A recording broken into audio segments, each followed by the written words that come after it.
Bonjour et bienvenue sur Algomius.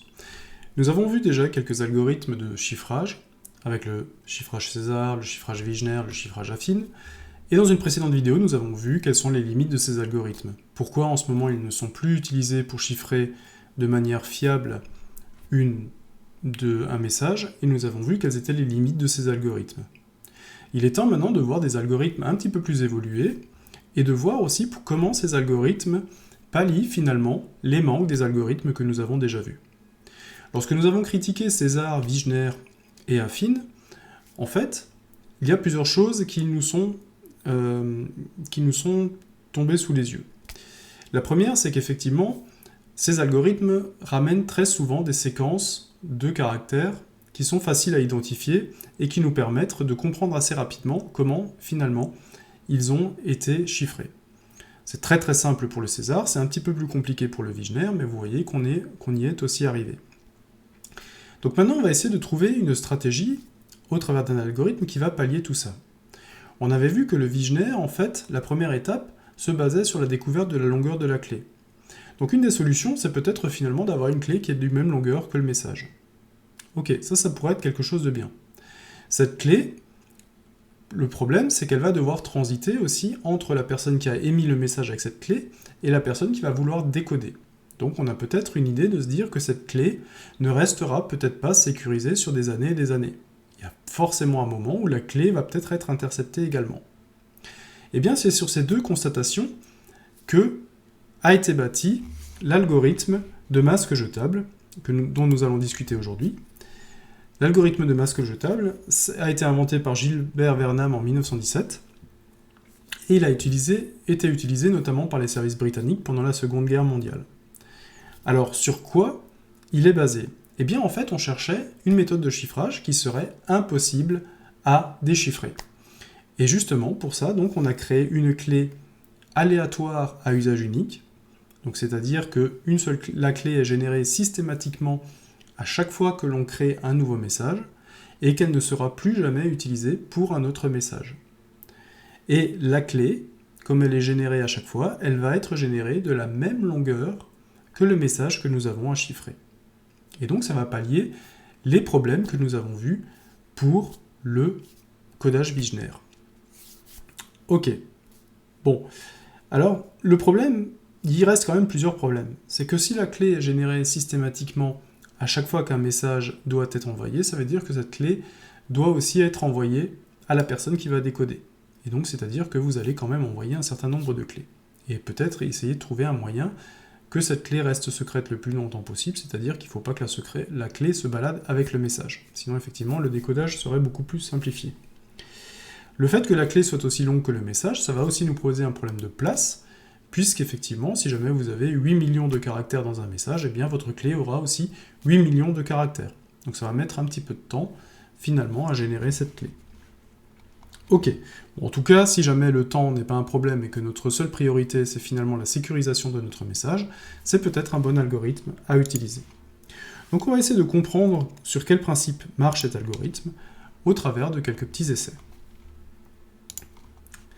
Alors, l'algorithme du masque jetable, en fait, il est basé sur le principe, ou sur une opération, du OU exclusif.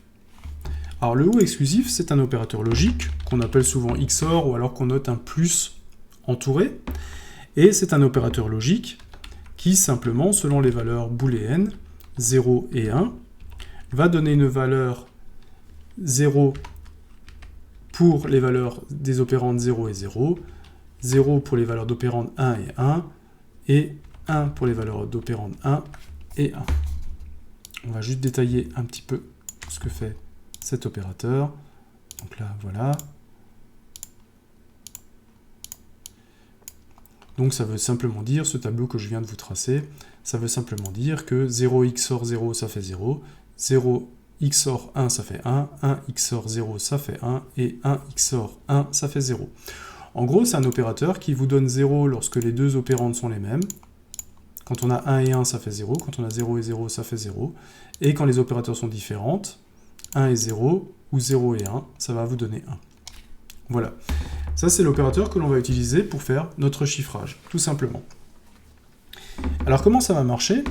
Eh bien, en fait, ce qu'on va faire, c'est qu'on va récupérer un message, par exemple n'importe quel message, on va l'écrire directement en Python, puisque c'est un algorithme qui n'est pas très compliqué à écrire. On va imaginer que l'on a un message, je sais pas, n'importe quoi, un coucou par exemple, voilà. On a un message coucou que l'on veut chiffrer avec notre algorithme de masque jetable.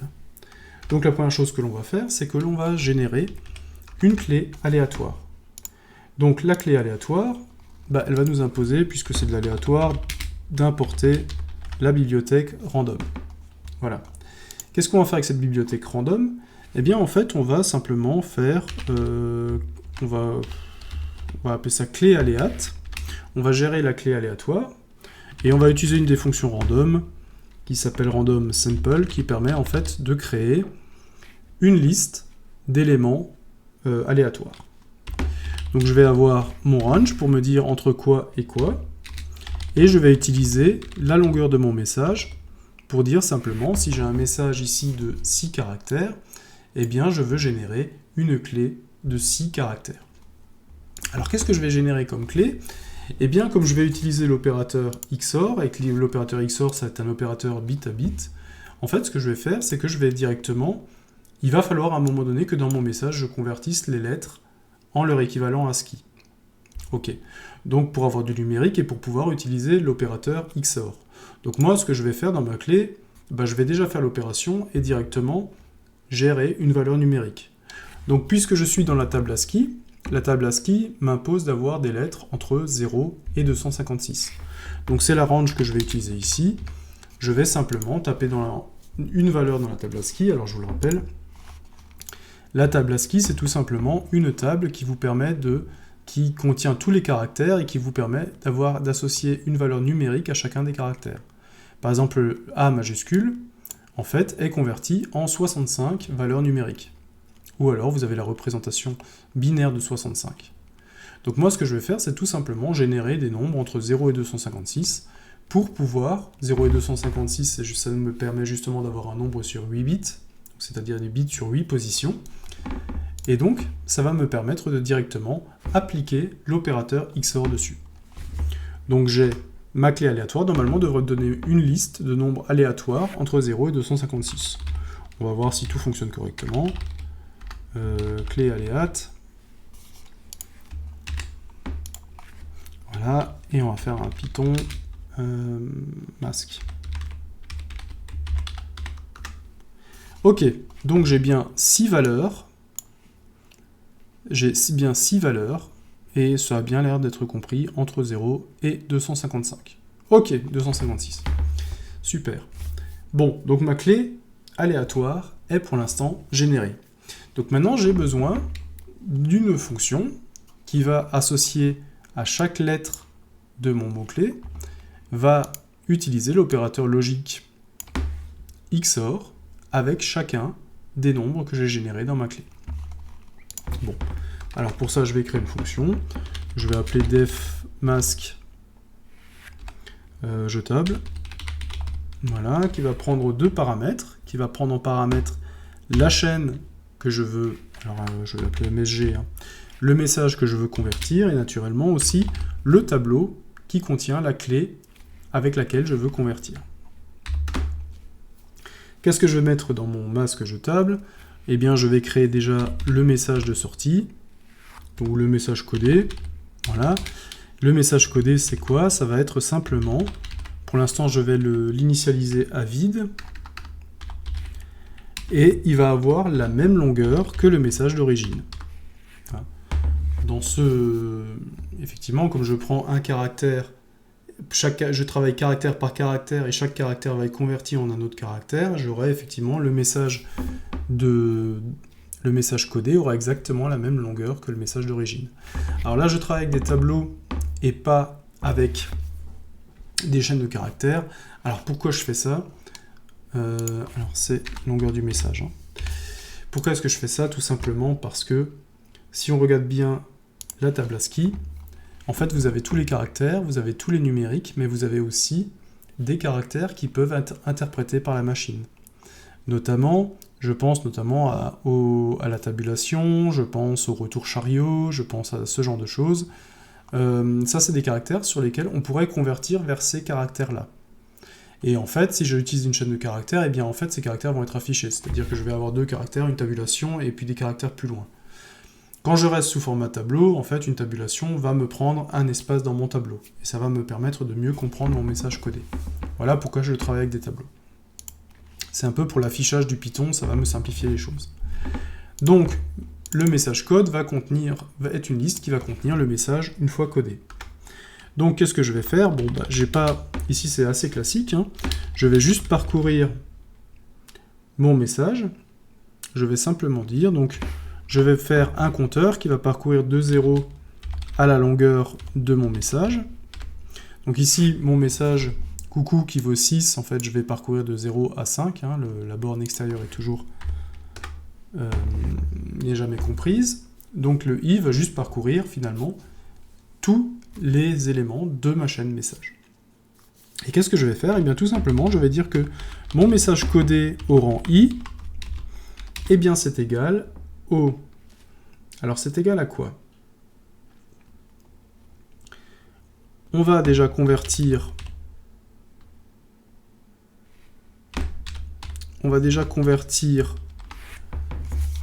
le caractère qui se trouve dans mon message au rang i. Donc, par exemple, au premier tour de boucle, j'aurai c. Et la fonction ord, tout simplement, va prendre la table ASCII et va chercher la valeur numérique de C majuscule et va donc me retourner 67. Ok, donc ça va me retourner 67. Et ce que je vais faire, c'est que je vais utiliser l'opérateur XOR, qui en Python est simplement l'accent circonflexe, et je vais faire un XOR avec l'élément qui se trouve au rang i dans la clé. Alors je ne suis pas obligé de vérifier la longueur de la clé ou de la longueur du message, puisque je suis sûr que la longueur de la clé est la même que la longueur du message, ça je l'ai défini ici, et donc quand je vais parcourir le message du début à la fin, je vais aussi parcourir la clé du début à la fin, puisque les deux ont la même longueur. Je n'ai pas forcément de test à faire ici. Donc ça va me renvoyer un nombre, hein, et ce nombre-là, je vais juste encore le convertir en caractère. Voilà. Je vais le convertir en caractère, et je vais donc avoir mon message codé qui sera fait. Il ne me reste plus qu'à retourner mon message codé.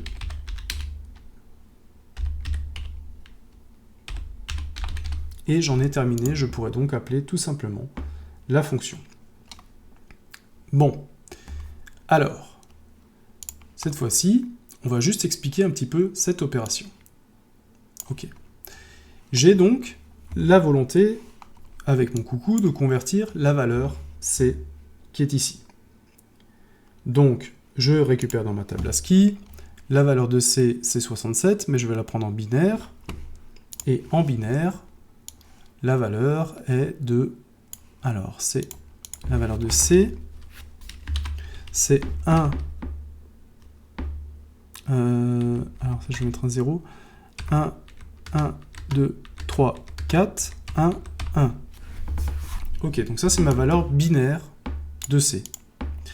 Cette valeur binaire de C, je vais, en fait, vous voyez que le premier chiffre de ma clé, c'est 222, ici. Je vais, finalement, faire un XOR avec la valeur 222. Donc je prends ma calculette de programmeur, je me mets en décimale, et 222, ça me donne la valeur binaire 1, 1, 0, 1, 1, 1, 1, 1, 0. Donc, la valeur 222 en dessous va me donner 1, 1, 0, 1, 1, 1, 1, 0. Ok. Et donc, sur ces deux éléments, j'ai plus qu'à faire un XOR pour obtenir en fait le caractère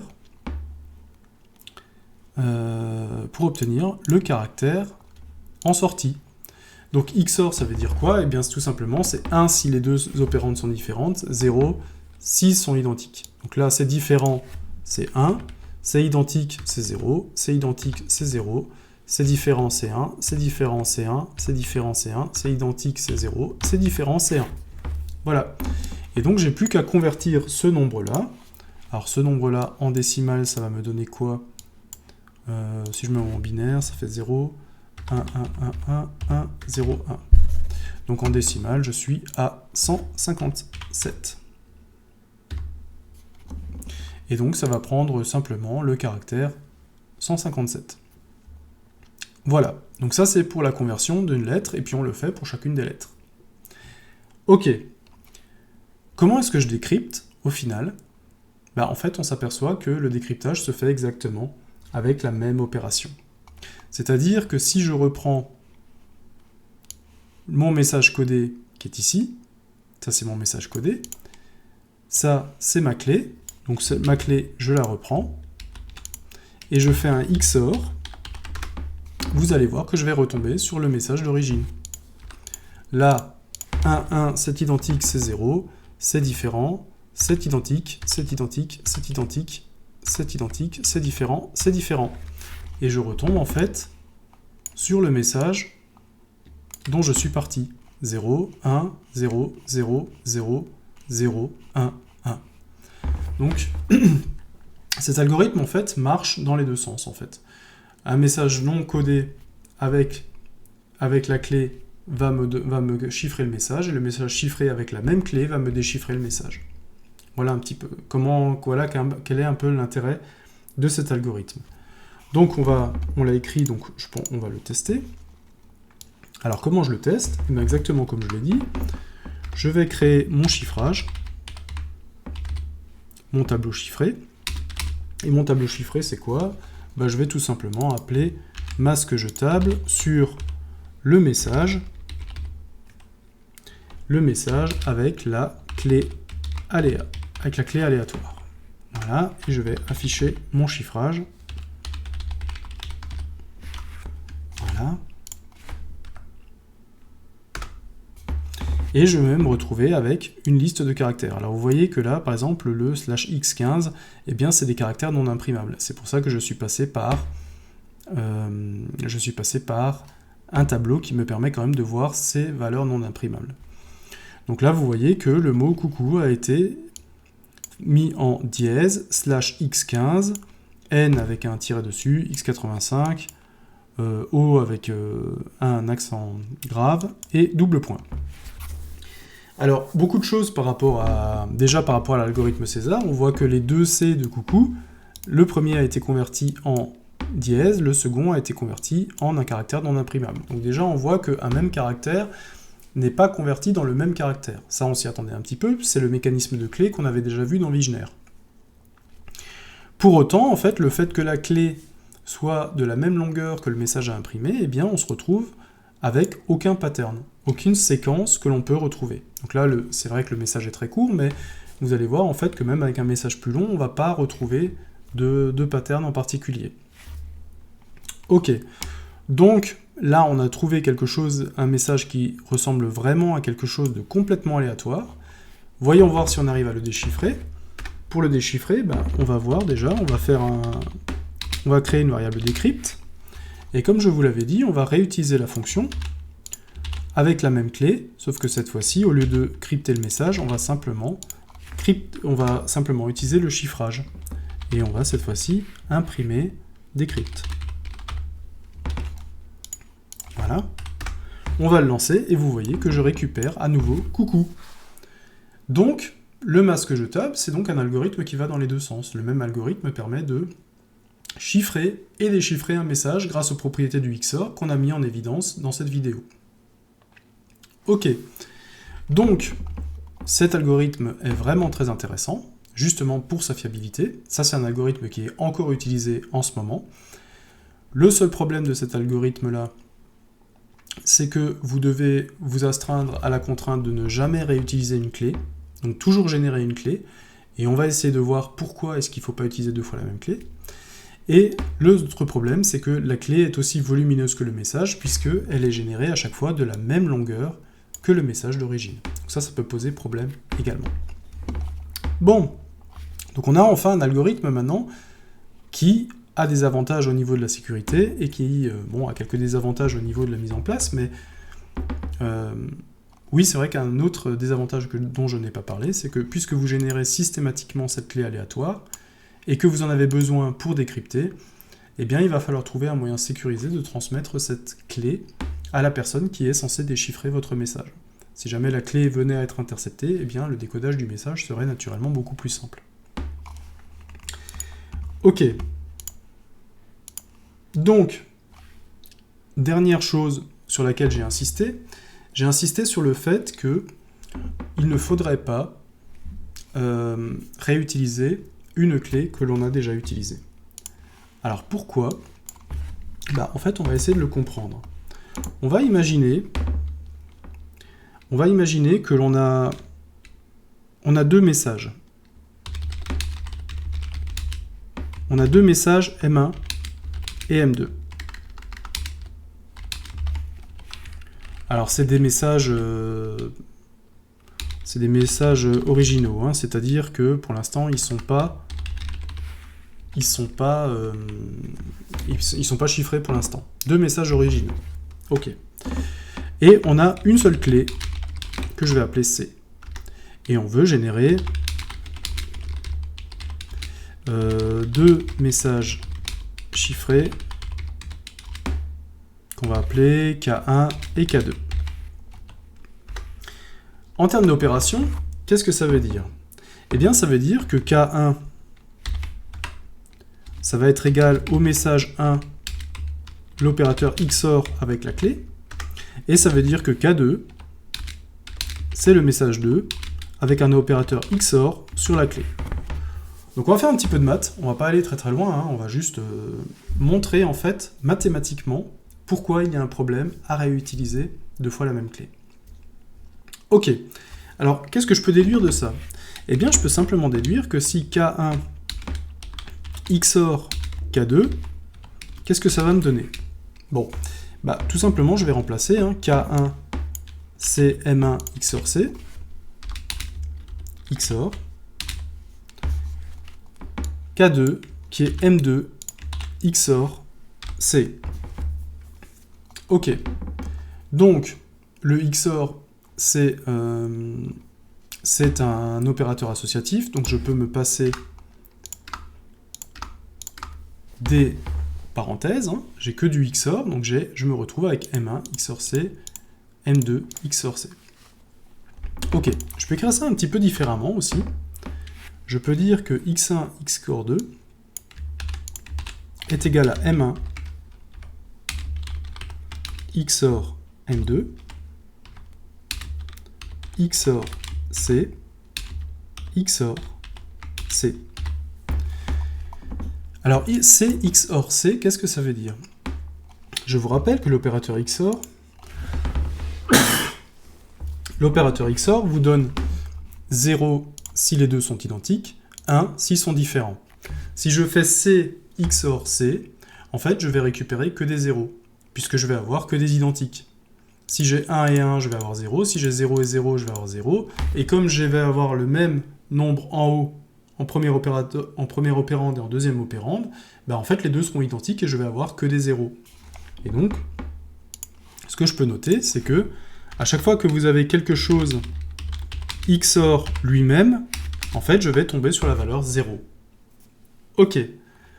Donc, je vais me retrouver avec tout ça qui vaut 0. Ok.